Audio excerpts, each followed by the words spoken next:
right, good morning, everybody. Today is Thursday, June 4th, 2015, and this is Before the First Cup with Jules here on UCY.TV. Happy Thursday, everybody. It's almost here.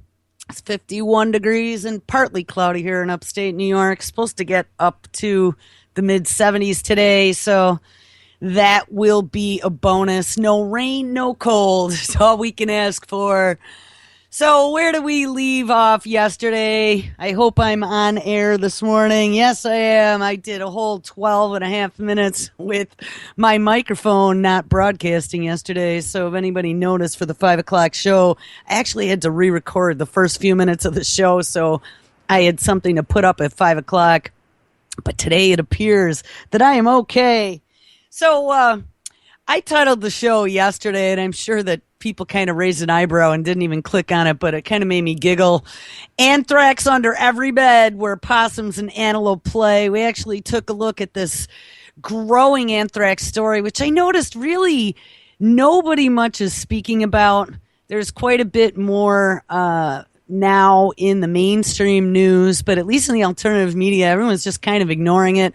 I think it's pretty important because it's one of those things that is happening very slowly, but it's percolating. And I think it could turn into something big if they really wanted it to. We know how they do these setups and then go, whoa, you know, ISIS has it, terror attack. And wait, I was saying over the last week or so that we've been talking about this anthrax story that, in the very beginning when they said, it went to 9 states and I don't remember what it was, 12 labs or whatever in one country, that this is probably going to get bigger, especially when we discovered that the problem was that it wasn't accidentally shipped out. The problem is that they thought by irradiating it with X-rays and or gamma rays that it killed all the samples, and now they find out, oops, that it didn't.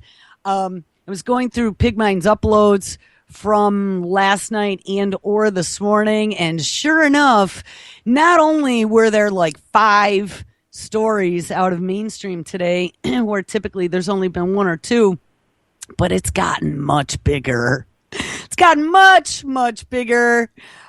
So I think we're going to kick it off today. We're going to look at the growing, percolating anthrax story. I'm telling you guys, they've been pumping us for anthrax attacks since just after 2001, 9/11, and we had, crazy Looney Tunes shipping it in envelopes, and they've tried it a couple times since then. Hold on, let's see if we can get connected here.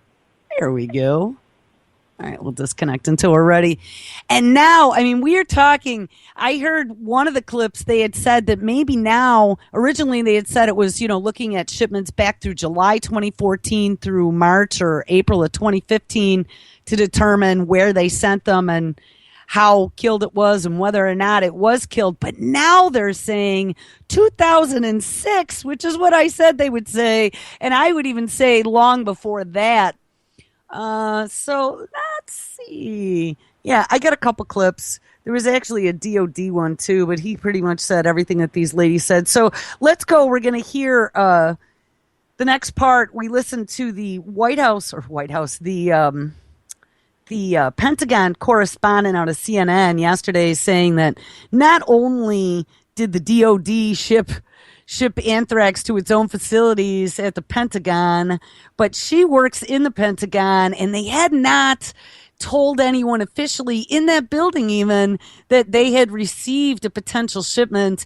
And what caught me also as kind of strange is that they were sending them willy-nilly to these different groups, and at the Pentagon it happened to be the Pentagon Police Department. And like I said yesterday, what are the they're using them to calibrate their equipment according to the quote-unquote official story. But how much anthrax, killed or live anthrax, do you need to calibrate equipment, and are they doing it on a daily basis? To me, this just seems like overkill that you're shipping this material that is supposedly so dangerous as a bioweapon all over and then not using a proper chain of command. Even though they said it's killed, like we discussed in the very beginning, just like a firearm, you always treat it like it's loaded, not ship it in freaking baggies, which we find out now they're shipping it in liquid form or something. But they shipped it via FedEx. How crazy is that? So here, we're going to hit this first link. Let me connect. Live anthrax may have been shipped to the Pentagon. And wait, was this? This was yesterday. Never mind. We're not going to listen to that one. All right, here. Anthrax now sent to what? Yesterday was 28 labs. It's now doubled to 51 labs. Yes, 51 people. Here we go. The numbers are growing, Brooke. A Pentagon news briefing for reporters ongoing at this hour. Let's circle back and tidy up some of the numbers here. Okay. It turns out, and they are changing every day because the Pentagon still does not know more than a week later the full scope of the problem. Right? Ding, ding, ding. Now that's a problem in my book. The numbers are changing every day and they don't know the scope of the problem. And in one of the clips we heard yesterday, they actually said that they're not even sure what went wrong or how this happened. I mean, they think it's that it's not being properly killed, but we're not certain. Now, 51 labs in 17 states, plus the District of Columbia, plus 3 countries. Now, 17 states, not the 12 that we were originally told either, have received suspect shipments. Even that Pentagon lab, which is located near the Pentagon, actually, suspect shipments that may be live anthrax, because what they've discovered is when they sent these samples out all over the country, the anthrax had not been killed off in some cases. 2 of them already confirmed to be live. But now 51 laboratories, 17 states, and they have to go back through everything they have. The Pentagon already saying they think those numbers will grow, that these shipments had been made almost to every state in the country, many shipments overseas. So now they have to it may take weeks at this point to understand the full scope of the problem. They have to go back. Now, I don't know about you, but it's going to get bigger to every state. I mean, come on, people. This is a setup if I ever saw one, is we have ISIS under every bed, and now we have freaking live anthrax spread all over the country. I see New York happens to be one of the states here, too. Great, thanks. All over the country, at least 3 other countries besides the United States. I mean, seriously. And this is the Department of Defense that's keeping us safe. Yeah, I believe that one like I have antlers. Back through, test it all. See, once and for all, what is out there that is live anthrax, what is dead anthrax. Right now, they do not know. The Pentagon saying there is no health threat to the general public, but they certainly have to figure out if any of the hundreds, if not thousands of lab workers that came into contact with this material are facing any problems. And already some 30 people are undergoing what the Pentagon says is precautionary medical treatment, some medication, some vaccinations, that sort of thing. Yes, medication and vaccinations. They've been working on that anthrax vaccine. Remember, we found out watching a video from the CDC 3 years ago that they have anthrax vaccinations in the strategic national stockpile. So good for them. You know, make you wonder how long it's going to be before they decide that we all require a prophylactic vaccine to protect us just in case. So now Charlie Rose weighs in on the situation. Today, the Pentagon said it does not know for sure how many labs were mistakenly sent live anthrax instead of inactive samples. But it was quick to say there is very little chance anyone was infected. Yes, we do not know. We don't know what's live or what's not. We don't really know where it's been sent yet, but don't worry about it. There's no reason for concern because there's no chance that anyone's going to get infected. Just don't worry about it. David Martin has the latest. The number of shipments of potentially live anthrax continues to climb. 51 labs located in 17 states, the District of Columbia, and 3 foreign countries. And Deputy Defense Secretary Bob Work admitted that is probably not the final count. We expect this number may rise because the scope of the investigation is going on. Why does it take so long to figure out where a supposedly tightly controlled substance like anthrax was actually shipped? Right. Good question, reporter. Oh my God. I can't even believe. I mean, either these people are the most incompetent idiots on the planet, or this has to be. I mean, this cannot be an accident. We're talking like one of the level 1 bioterror agents that they've been hammering on for 13, 15 years now. Like, look out, there's going to be an anthrax bioterror attack, and you are just spreading it wantonly all over the place. And now you're like, whoops, we're not really sure where it went to. Right now, what's causing the problem is it takes days in some cases to determine if any of the lots that we are testing have any live anthrax in them. So far, 4 lots or batches have been found to contain live anthrax. So that's a new number. 4 lots, not 2. That's what the last report said were 2. Even though they had been irradiated and then tested to make sure the spores were dead.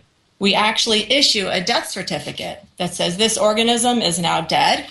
Well, that makes me feel safe. Commander Franca Jones demonstrated how each sample was then packaged for shipment in a liquid form, which is less infectious than powder, and inside multiple containers.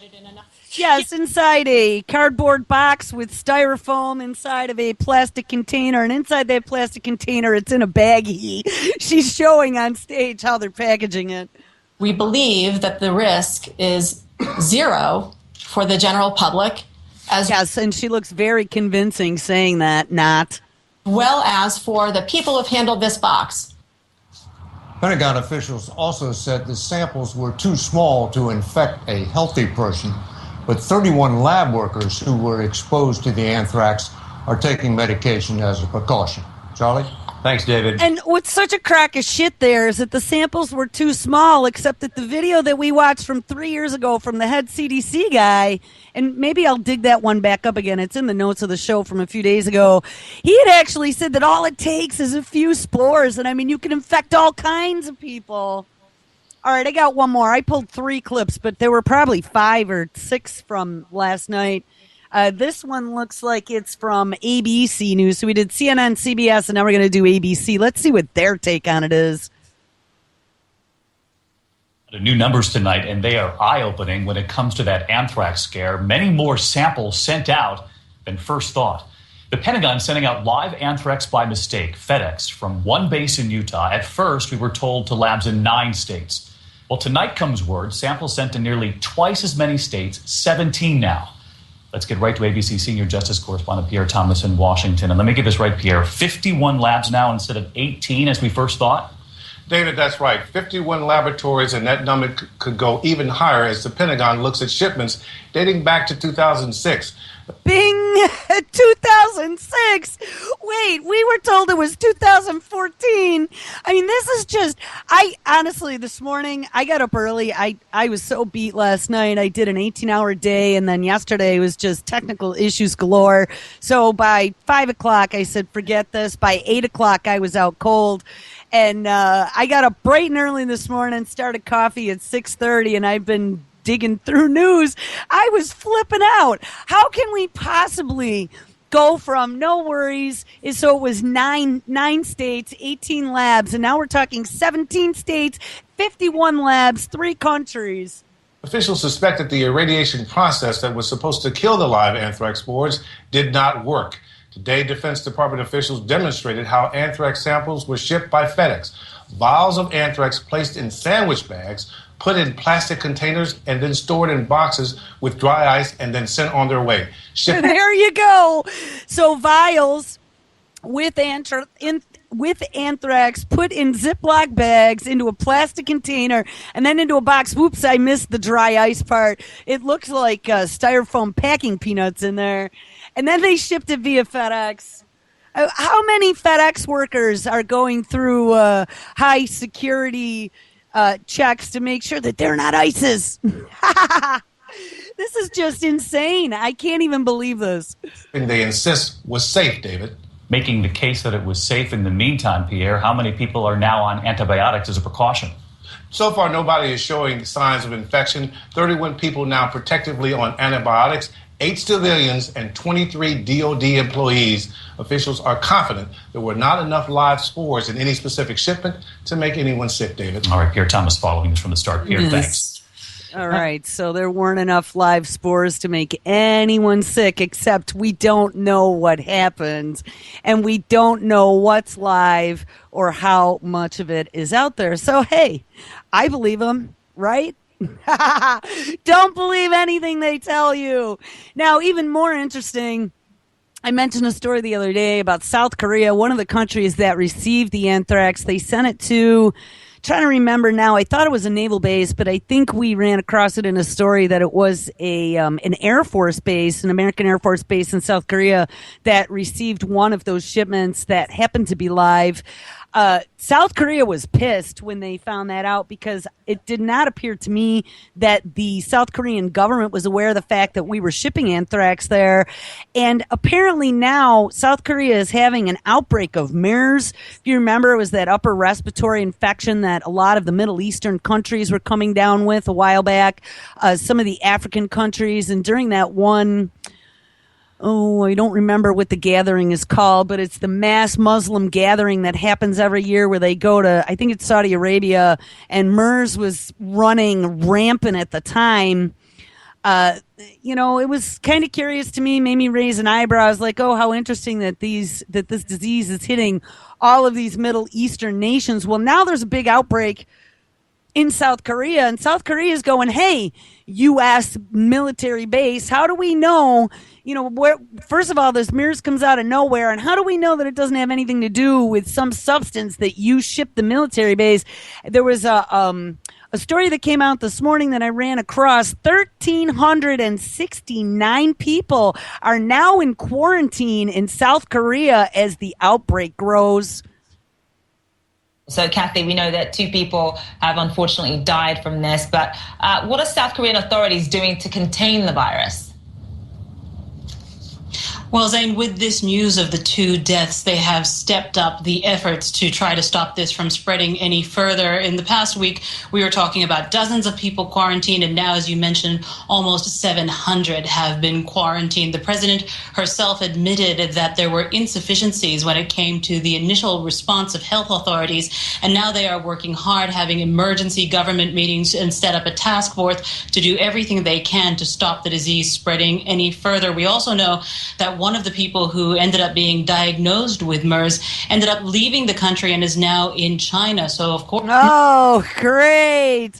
Typhoid Mary left the country and is now in China. And how interesting is we have this outbreak. Now they are implementing quarantines. I'm telling you, we've been watching all of these outbreaks for quite a while now, since last summer, as a matter of fact, at a granular level.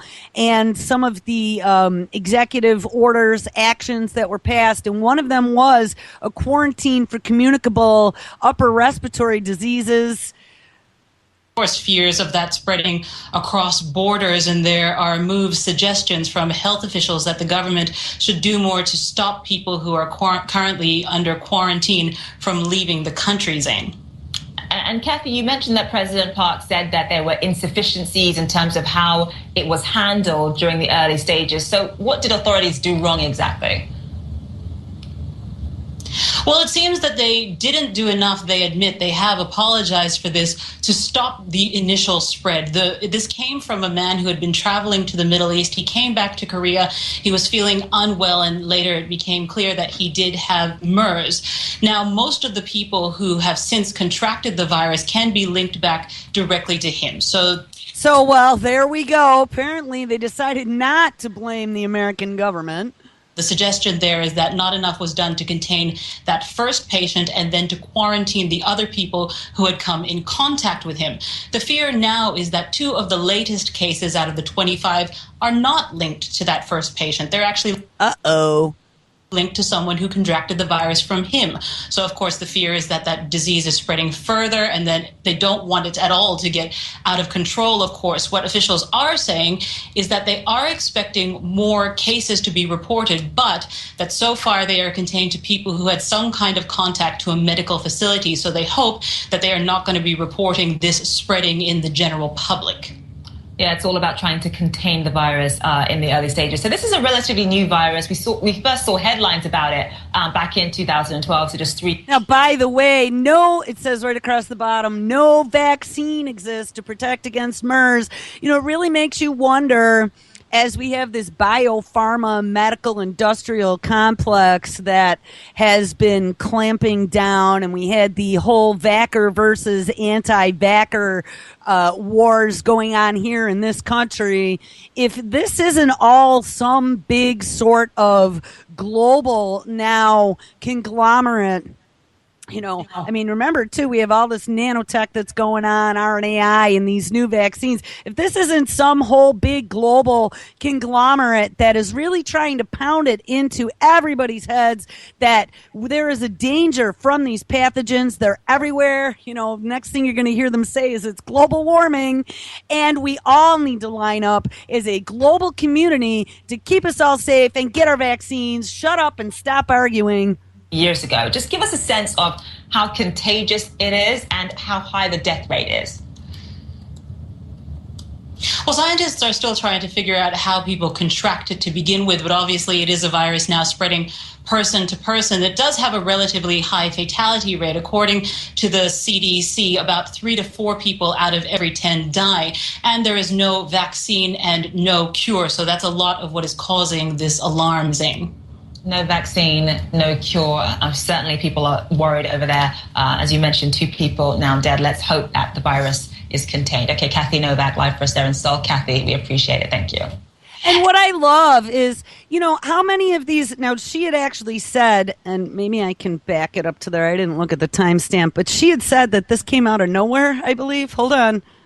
Are not linked to that first patient. They're actually linked to someone who contracted the virus from him. So, of course, the fear is that that disease is spreading further, and then... Now, people to people, of course, that starts to mean pandemic. They don't want it at all to get out of control, of course. What officials are saying is that they are expecting more cases to be reported, but that so far they are contained to people who had some kind of contact to a medical facility. So they hope that they are not going to be reporting this spreading in the general public. Now, you remember, too, when this first happened, just like with the Ebola, and they told us that it was the infected fruit bat, and remember, they found the fruit bat tree, and they cut it down. MERS, when MERS first came out, they're like, wow, we don't really know where this came from, but we think you got it from camels. It even says that here, research shows camels may be the source of infection. Yeah, it's all about trying to contain the virus in the early stages. So this is a relatively new virus. We first saw headlines about it back in 2012, so just 3 years ago. Just give us a sense of how contagious it is and how... So relatively new virus. We first saw it in 2012, and if you remember, it was in the Middle East. You know, anything like this to me is absolutely suspect. These viruses just appearing out of the blue and then becoming so infectious. And you know they're trying to tell us that it's our environment that's causing this. But look at now. So there's no vaccine, there's no cure. And what do we just see? 2 new tick-borne viruses in the United States. There was that Paswan, and I don't remember what the one was called that killed the guy in Kansas, but the Paswan was the one that was in Connecticut that they found. Again, no cure, no vaccine, and people die from it. There's a very high rate of death. What in the 21st century, as we have Bill Gates running around with his philanthropy, you know, coming up with vaccines for all of these massive diseases across the world to eradicate, like we said yesterday, polio, malaria. Yet we have things like this that come out of the blue, and what? Nobody's sequencing anything for real? I mean, they're using it, to me, it appears that they're using it as fear porn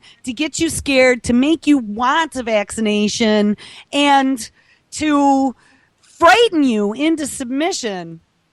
All right, that's enough of that. That really pisses me off now when I see not just 1, but 2.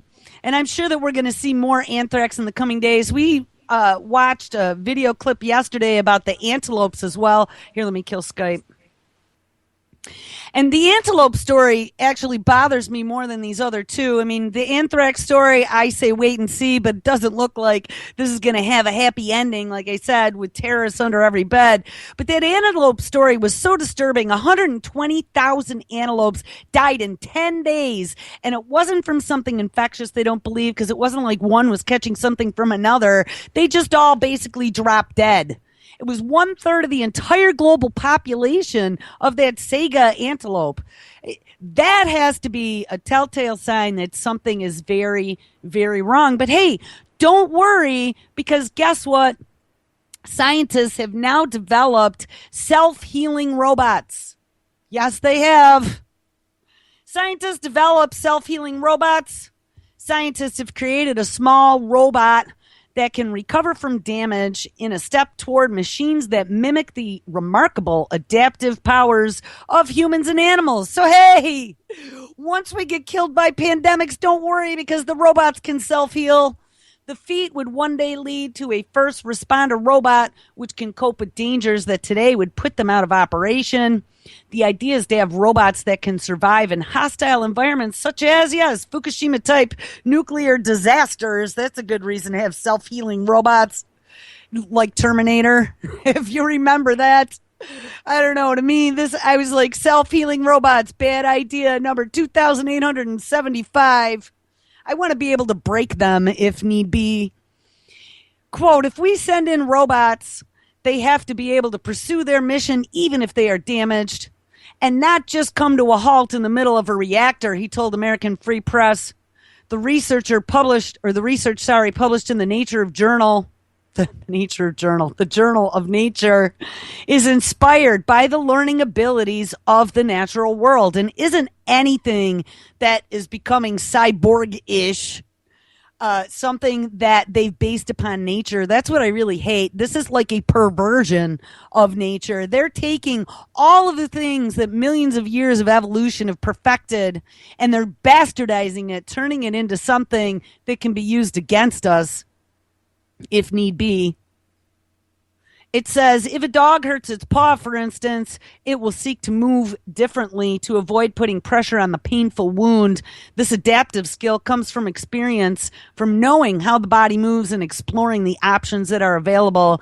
This is what Moray's team sought to replicate in a powerful computer program to guide a 6-legged, 50-centimeter walking robot. The core of the program is to build a knowledge base for the robot of how it moves and to assign each of these movements a value as to how useful it could be in a crisis. The values are rather like using intuition. In the case of an injured dog, the animal knows that to walk again and has to learn how to shift its weight around.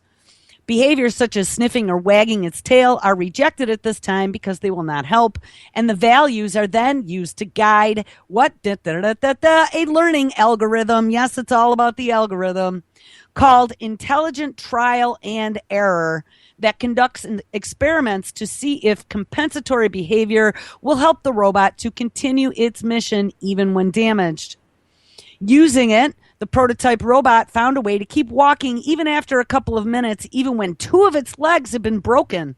Now, I don't know, man. I start getting visions of like trying to outrun one of these suckers at some point in the future, doing whatever I can to take this sucker down. And no matter what I do, that thing just keeps getting up and coming after me. I mean, honestly, isn't this the thing that nightmares are made of? Why are we doing this? Yes, because it's all for our safety and to rescue you in a disaster. Quote, if one behavior does not work, the robot is smart enough to rule out that entire type of behavior and then try a new type. For example, if walking mostly on its hind legs does not work well, it will next try walking mostly on its front legs. So we have a handstanding robot. And what is surprising is how quickly it can learn to walk a new way. Yes, that's just so amazing. It's amazing to watch a robot go from crippled and flailing around to efficiently limping away in about 2 minutes. Oh. Yes, my blood pressure is up now. Good morning. I just can't stand this stuff.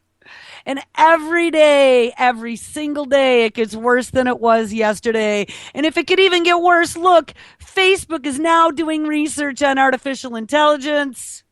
Oh, hold on. We got to connect. Here it comes. Maybe. Oh, did I just say the wrong keywords? Well, maybe. I hate this. It only takes, 31 minutes of me blabbing this time. Well, hold on. We'll log into the other machine because I will not be thwarted. If I can type. All right. We'll have to circumvent. Hey, look at that. Uno momento, por favor. I got to bring myself back online. And let's kill this. And we will try the other connection. Here we go. Let's connect. All right. There we go.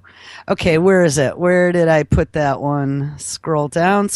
Oh, wait, I might need to refresh the page. Still has all my news from yesterday as the top. And yes, here we go. Facebook doing research on artificial intelligence. And I don't know, I might have to read. It's not loading on either machine now. Well, screw you, Facebook. No, here it comes. Somebody gave it a thumbs down. I love when people do that. They don't like the story, so they give it a thumbs down. Come on. Now not even YouTube is loading on two machines. That's awesome. I just love that. All right. Well, you know what? We'll save that one. So if we can get there, we will. Where do we go from here? The Large Hadron Collider, of course, fired up at the early hours of yesterday morning, I believe. It's 7 a.m. Central Time. So that was 6 a.m. Eastern yesterday. So it'll be interesting to see if there's any weirdness in the sky or things disappearing that maybe should still be there. I don't know. That collider, man, just to me seems like a bad idea. Another one, bad idea, number 2,782. They are probing to see if they can find dark matter. And one of the things that I had read about dark matter is that dark matter has a lot of properties that we don't quite understand. And to me, that's just like rolling the dice, looking for trouble. If we try to call the demon that we don't understand and we get it, then what do we do with it when it starts eating things alive? You know what I mean? Not good. And this mad science has just got to stop. And it's happening from every direction. Actually, here's a story. If this loads. And, oh, Jesus Christ. Now even stories won't load. Well, oh, hold the phony. Am I on air? Maybe. It almost doesn't appear so, but I better be. Hold on. I can't even scroll now. I Twitch. Anybody? I Twitch. Oh, come on. You know, that's an easy way to thwart me is just take out my internet surfing abilities or allowing anything to load. I mean, I fully admitted I don't do this from memory. Are you kidding me? Like literally everything just died here. Two machines. All right, let's go to machine number 3. And I'm getting DNS probe not started on two machines for no reason whatsoever. So hold on. We're going to machine number 3 so I can at least read a story. I need to log in. Dum dum dum. Dum dum dum da da da. All right, see, we logged in and the page loaded on machine number 3, connected to the same router on the same network. No problem whatsoever. Let's go back to the same page. And let's scroll. Oh, look, it all works. Let's scroll. They haven't tagged this MAC address yet as being danger. Okay, so we got this third machine is now loading the story that won't load on the other two. This one, I actually read this to my daughter. I heard it on a show I'd been listening to a few early mornings ago. And just like the one that we heard back last week about the cyborg beetle, if you remember that one where that scientist was all giddy about sucking out the guts pretty much of this beetle. They sucked out the nerves and the nerve endings, the brain, and they were able to remotely control its muscles and, of course, use a joystick to use the cyborg beetle to scan disaster areas looking for survivors. It was really horrifying because think about it. It's a living creature, regardless of what you think of beetles, which I'm not really a big bug fan, but it is a living creature. And the ethics of taking a living creature, sucking out all the stuff that literally makes it alive, and then enslaving it. I mean, this thing was still alive and enslaved, and you could see it like struggling. It was moving its legs like, hey, how come I can't fly over there? And they're remotely controlling this thing.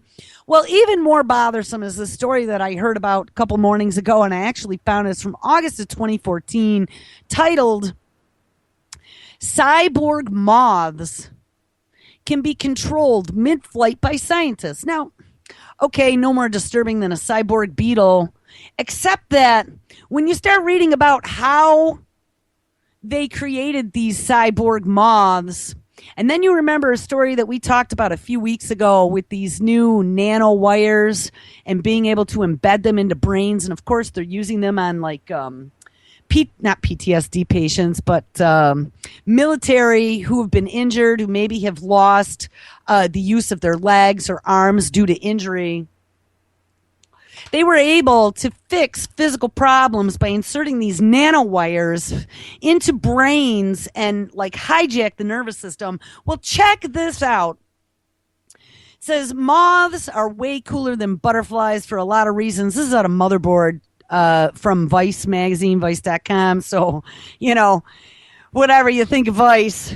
Moths are way cooler than butterflies for a lot of reasons. For one, they're fuzzier and hence cuter. Haha, aren't you funny? But also, they can be implanted with electrodes and controlled en masse to surveil swaths of land for people in trouble. Of course, again, it's to find people who need help, like a fleet of insectoid cyborg lassie clones. Now, let me read that sentence one more time because that, to me, gave me chills down my arms. It says they can be implanted with electrodes and controlled en masse to surveil swaths of land for people in trouble, like a fleet of insectoid cyborg lassie clones.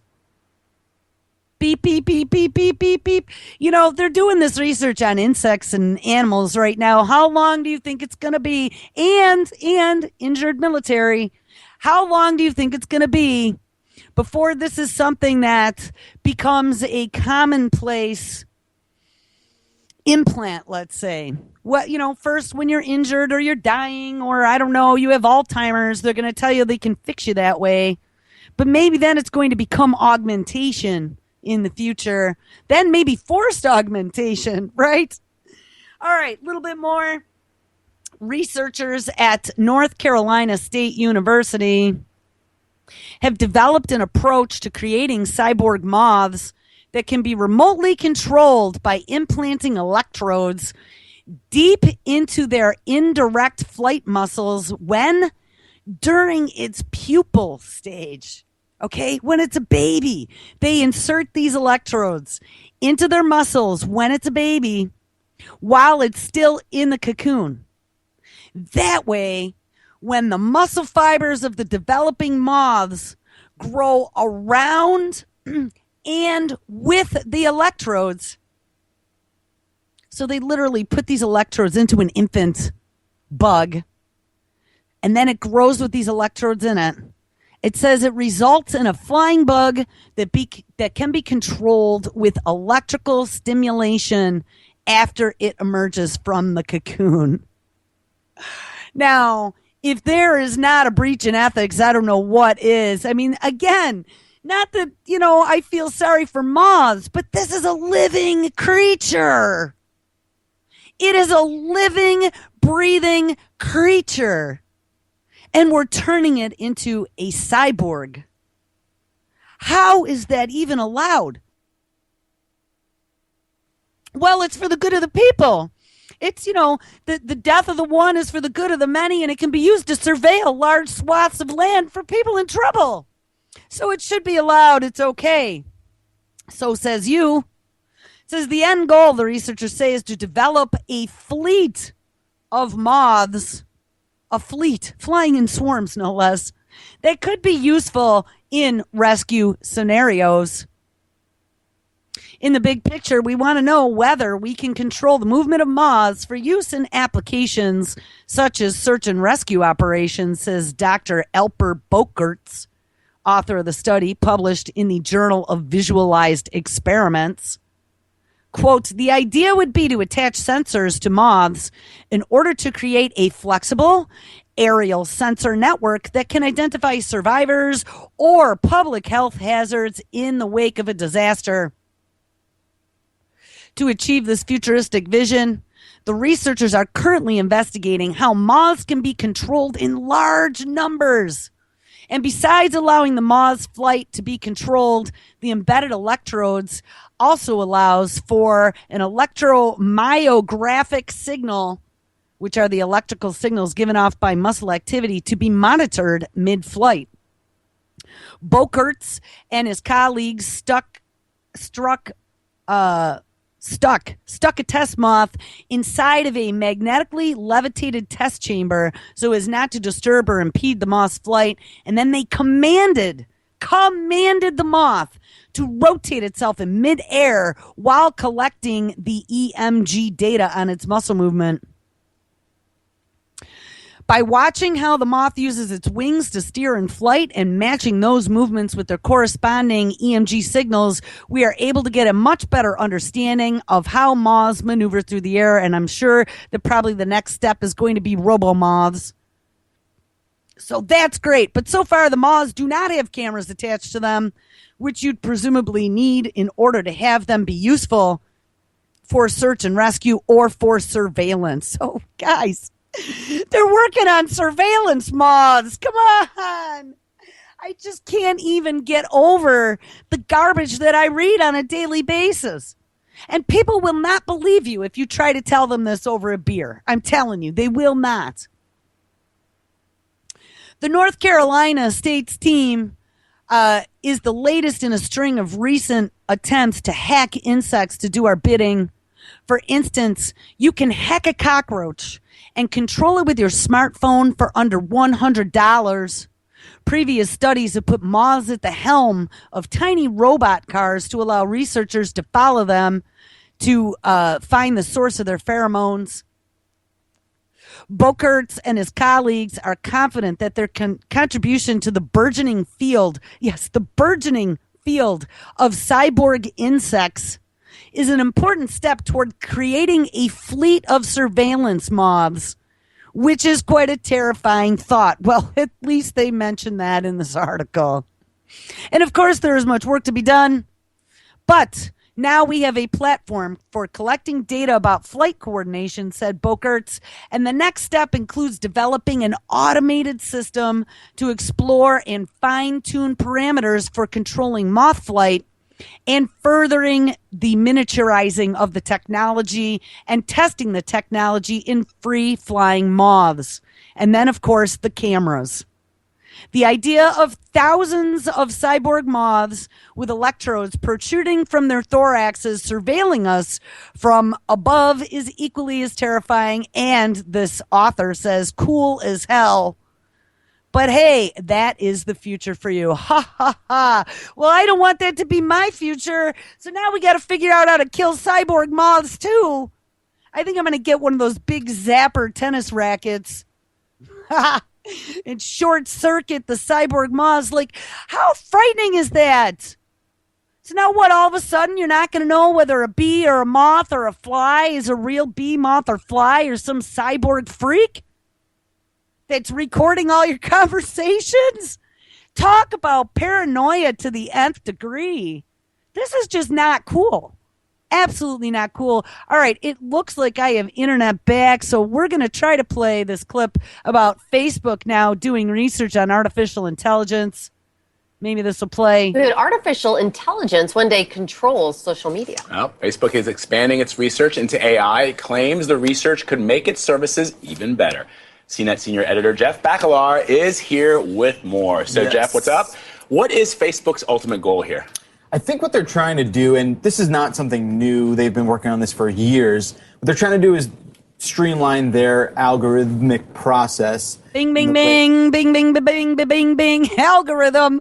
I mean, really, that has to be the key word here of 2015. It's all about the algorithm. That Facebook analyzes data, news, things that people post, their the facial recognition technology. Yes, bing, bing, bing, bing, Fedbook. They basically just want to make all of this sort of offload on an AI, quote unquote, sort of technology. Yes, so they are working very hard to integrate themselves with all of the surveillance apparatus out there to make it much easier using artificial intelligence to know everything and anything about you. Not too different than what it actually operates on now. This is just an evolution of how that goes. It's all about getting a more seamless, quicker sort of experience on Facebook. But could AI get its hands on even more personal information than a human could? Yeah, hello, yes, and then take over. And then we'll Take over just the world. be enslaved by our robot Skynet. overlords. Right. Yeah, essentially that's what they're trying to do, the way it's set up now. I mean, again, Facebook pretty much operates on this almost autopilot setup. This will just take things to the next level. Yeah. So they've opened up a research lab in Paris. They've Right. already got a couple in other places. What's the significance of that? Well, believe it or not, Europe has way more Facebook users than the U.S., which I did not know. Wow, until I did not this know morning. that. We're huge in Belgium. It's right. We're just this gigantic presence there. So, they obviously want to have some sort of headquarters located in Europe.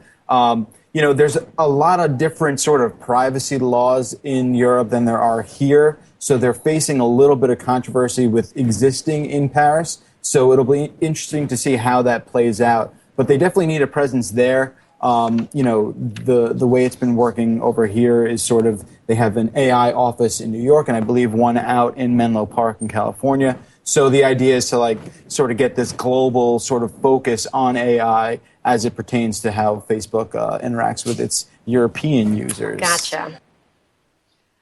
So I don't even know what to say. Oh, hold on. Let's get this disconnected. I don't even know what to say. I mean, it is all going to AI, cyborgs, and it's happening faster than we ever imagined. This was a story at the very end of the show yesterday that had I not lost 12 minutes of the show, I probably would have been able to cover. Be careful with your face at airports. We had looked at a story about how the TSA has apparently failed 95% of all of the airport checks for weapons, right? Again, another agency that quote unquote is supposedly keeping us safe that has just failed miserably in what they've been, or not even been tasked with, what they tasked themselves with. 95% of the time they were able to smuggle weapons and contraband in past TSA agents. Even one guy, I think in the story, had said he had something taped to his back and they missed it. So bend over because here it comes. But here's a story. Be careful with your face at airports. We talked about facial recognition. It says you're late for your flight, you're sweaty from having dragged your luggage to the check-in counter and stressed about making it through security before boarding begins. For some of us, this is the rule, not the exception. And for most of us, it's a pretty unremarkable scenario, but not so fast, says the TSA. Typical airport behavior like this could make you a suspicious traveler who should be subjected to questioning and additional screening and possibly referred to the police for investigation, detention, or arrest. Now, what? Yes. Do you remember back a few years ago when they put out, like, I don't even remember what the number was. There, in the end, it probably ended up like 120 keywords or physical body reactions that made you suspicious. Well, here it comes in practice. It says this should seem far-fetched, but it isn't. The TSA continues to use pseudoscientific behavior detection techniques. Behavior detection techniques, people. Behavior detection, pre-crime, that have given rise to persistent allegations of racial and ethnic profiling at all of our nation's airports. Through a program called Screening Passengers by Observation Techniques, or SPOT for short, the TSA employs thousands of, quote, behavior detection officers, unquote, who scrutinize travelers to look for signs of, quote, malintent, unquote, in airport screening areas. The officers typically spend less than 30 seconds scanning an average passenger for over 90 behaviors that the TSA associates with stress, fear, or deception. And when the officer perceives clusters of such behavior in any given individual, they refer that person for secondary inspection and questioning. Now, can you believe this? This is out of a CNN story from March 19th of 2015. So this isn't something from a few years ago. This is just a month and a half ago. The SPOT program relies on theories about micro expressions, which are involuntary facial expressions that supposedly appear for milliseconds despite one effort to conceal them. And you know how they get these? Was from using the facial recognition software and artificial intelligence. And they run all this stuff through the database and use an algorithm to determine what they used to call, like in poker games, would be a tell, right? When people lie, they don't look you straight in the eye, or they might have this eye twitch or turn the side of their mouth down. There's all kinds. You can look deep into psychology. Everybody has a tell, especially when they lie. Well, they've automated all this now, made a list, and apparently have trained an army of, what did they call them? Hold on, I'm trying to see. Behavior detection officers. The SPOT program relies on theories about quote-unquote micro expressions, which are involuntary facial expressions that supposedly appear for milliseconds despite one's effort to conceal them. Behavior detection officers look for such micro expressions while scanning passengers' faces or engaging in casual conversations with them. And it is as nutty as it sounds. Setting aside that the officer's perception of these behaviors is inherently subjective. Yeah, hello, can you say that? There's just no evidence that deception or malcontent can be reliably detected through observation, especially in an unstructured setting like an airport screening area. Exactly. Who feels, and when you're being scrutinized, when you know that you have somebody sitting there watching your every movement and facial expression, how at ease are you actually going to feel with somebody? The fact that many people find such settings, here we go, inherently stressful only compounds the problem. If the TSA's behavior detection officer looks for stress in a stressful environment, they're going to find it, along with plenty of false positives, which, of course, to me sounds like job security. Just about everyone outside the TSA who has reviewed the SPOT program has decided that it is unscientific and a waste of money. Yeah, just like everything else, apparently, that the TSA does, since they miss 95% of any of the orchestrated threats that have been executed to test the TSA's ability to catch quote-unquote terrorists. An exhaustive review by the Government Accountability Office found that the SPOT program lacked a scientific basis and that the behavioral indicators it relied on were subjective and that the TSA had no effective means to test its effectiveness. In no uncertain terms, the GAO, the Government Accountability Office, recommends that Congress curtail funding for the program. Now, what'll be interesting to see is whether or not they decide to put AI on the behavior detection services. I'm sure that they are running something like that already in the New York City and the Seattle Cyber Patrol Center, where they have bazillions of cameras all over the city looking for suspicious behaviors. During a congressional hearing on the program, Republican Representative Richard Hudson of North Carolina observed, quote, "To my knowledge, there has not been a single instance where a behavior detection officer has referred someone to a law enforcement officer and that individual turned out to be a terrorist." So bravo, representative from North Carolina. Representative Michael McCall of Texas, a Republican chairman of the House Homeland Security Committee, stated, quote, "I am concerned that the TSA will continue to spin its wheels with this program instead of developing a more effective and efficient approach." Well, of course, and especially, like I said, if it keeps their jobs. Despite the withering criticism, SPOT remains in place and has cost taxpayers well over $1 billion with a B dollars since 2007. Oh my God. Repeat, over $1 billion, which we always blow $1 billion on this and that, on a misguided program that does not work. Surprise. And there's more, but I mean, do we really need to read more? This is making my freaking eye twitch. Oh, and last but not least, I don't know. Let's see. Let's take a look at the...